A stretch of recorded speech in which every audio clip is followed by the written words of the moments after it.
Selamat pagi, siang, sore, atau malam. Perkenalkan, nama saya Karin Deborah Kusuma dengan NRP 130220020 untuk mata kuliah Komunikasi Bisnis KPC. Pada kesempatan kali ini, saya akan menjelaskan mengenai ekonomi Indonesia pasca serangan COVID-19 varian Delta. Pertama-tama, saya akan menjelaskan mengenai apa itu definisi dari COVID-19 varian Delta dan juga informasi singkat mengenai COVID-19 varian Delta. COVID-19 telah menjadi penyakit yang membuat warga Indonesia khawatir. COVID-19 pertama kali muncul di Indonesia pada 2 Maret 2020. Hingga saat ini COVID-19 banyak bermutasi ke banyak varian, yang salah satunya adalah COVID-19 varian Delta. COVID-19 varian Delta adalah penyakit virus corona yang telah bermutasi. COVID-19 varian Delta pertama kali ditemukan di India pada Desember 2020. Varian ini telah menyebar ke 74 negara, yang dimana salah satunya adalah Indonesia. Gejala yang biasa dialami oleh penderita penyakit ini adalah seperti demam, pilek, sakit kepala, sakit tenggorokan, batuk, sesak nafas, dan lain-lainnya. Untuk mengidentifikasi penyakit ini dapat dilakukan dengan cara swab test dan juga dengan PCR test. COVID-19 varian Delta menjadi varian yang paling mudah menular dan menyebar dengan cepat. Virus corona varian Delta ini lebih banyak ditemukan pada orang dewasa muda. Menurut penelitian di Inggris, membuktikan bahwa virus ini tiga kali lebih berisiko untuk terinfeksi pada manusia di bawah 50 tahun. Selanjutnya saya akan menjelaskan mengenai awal mula bagaimana virus COVID-19 varian Delta bisa masuk ke Indonesia dan juga sebarannya di Indonesia. Berikut saya lampirkan gambar mengenai kronik varian Delta India sampai ke Indonesia. Saya akan menjelaskannya secara singkat. Awal mula COVID-19 varian Delta masuk ke Indonesia saat terdapat 127 orang berasal dari India tiba di Jakarta menggunakan pesawat pada tanggal 23 April 2021. Dan 13 awak kapal dari India dinyatakan positif COVID pada tanggal 25 April 2021, yaitu tepat 2 hari setelahnya. Pada tanggal 13 Juli 2021, 62 orang di Kudus dinyatakan positif COVID-19 varian Delta, dan pada tanggal 21 Juni 2021 terdapat penyebaran COVID-19 varian Delta di Jawa Barat, yang dimana 25 orang dinyatakan positif. WHO menyatakan bahwa virus COVID-19 varian Delta ini menjadi varian virus COVID-19 yang dapat lebih mudah tertular dan menjadi kekhawatiran masyarakat Indonesia. COVID-19 varian Delta sempat menyebar ke beberapa wilayah di Indonesia dengan cepat dan tak terkendali. Berikut adalah peta penyebaran COVID-19 varian Delta di Indonesia yang tercatat pada tanggal 2 Oktober 2021. COVID-19 varian Delta telah menyebar ke seluruh provinsi di Indonesia dengan jumlah kasus 3.160 kasus. Kasus tertinggi di Indonesia berada di DKI Jakarta dengan jumlah 1.023 kasus, dan kasus terendah berada di Gorontalo dengan jumlah 1 kasus. Berikutnya saya akan menjelaskan mengenai bagaimana pengaruh terhadap perekonomian di Indonesia. Saya akan rangkum menjadi 3 poin. Yang pertama adalah pertumbuhan negara melambat. Dengan adanya COVID-19 varian Delta memiliki pengaruh terhadap pertumbuhan perekonomian di Indonesia.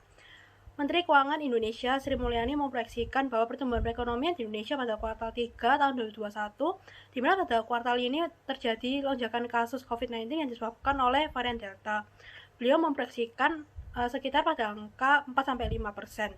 Hal ini jauh lebih rendah jika dibandingkan dengan pertumbuhan perekonomian Indonesia pada kuartal 2 tahun 2021 yang mengalami pertumbuhan sebesar 0,07%. Yang kedua adalah sektor perekonomian menurun. Dengan adanya COVID-19 varian Delta ini menyebabkan beberapa bidang menjadi terhambat, di mana salah satunya adalah bidang ekonomi.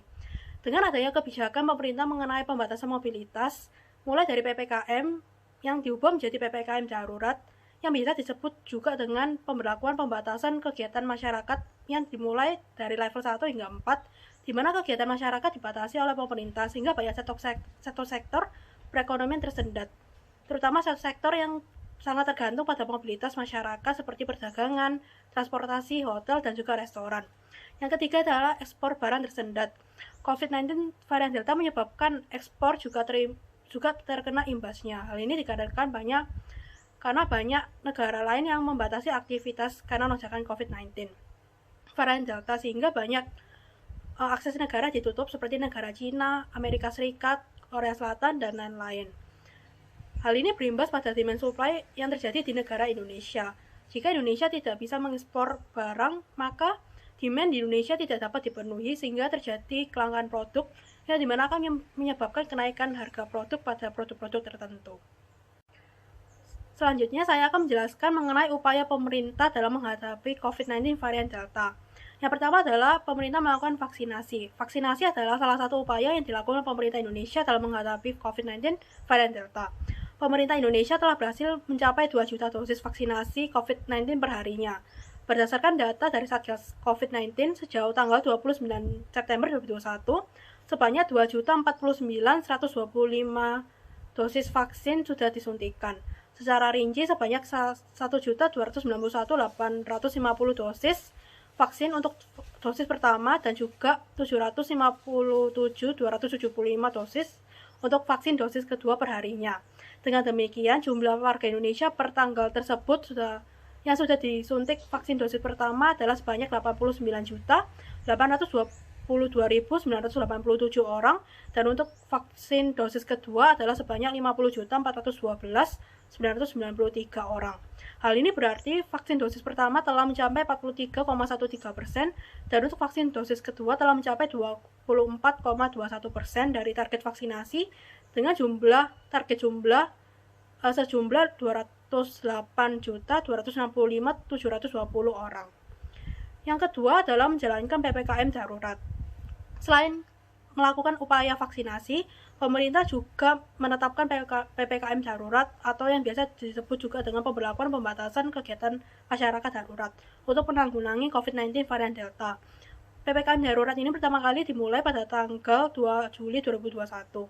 Dalam PPKM darurat ini terdapat 4 level, yaitu level 1 yang memiliki insiden rendah, level 2 yang dimana adalah insiden sedang, level 3 adalah insiden tinggi, dan untuk yang keempat adalah insiden sangat tinggi, yang dimana masing-masing dari level terdapat aturan yang akan mengatur aktivitas pembatasan aktivitas masyarakat masing-masing.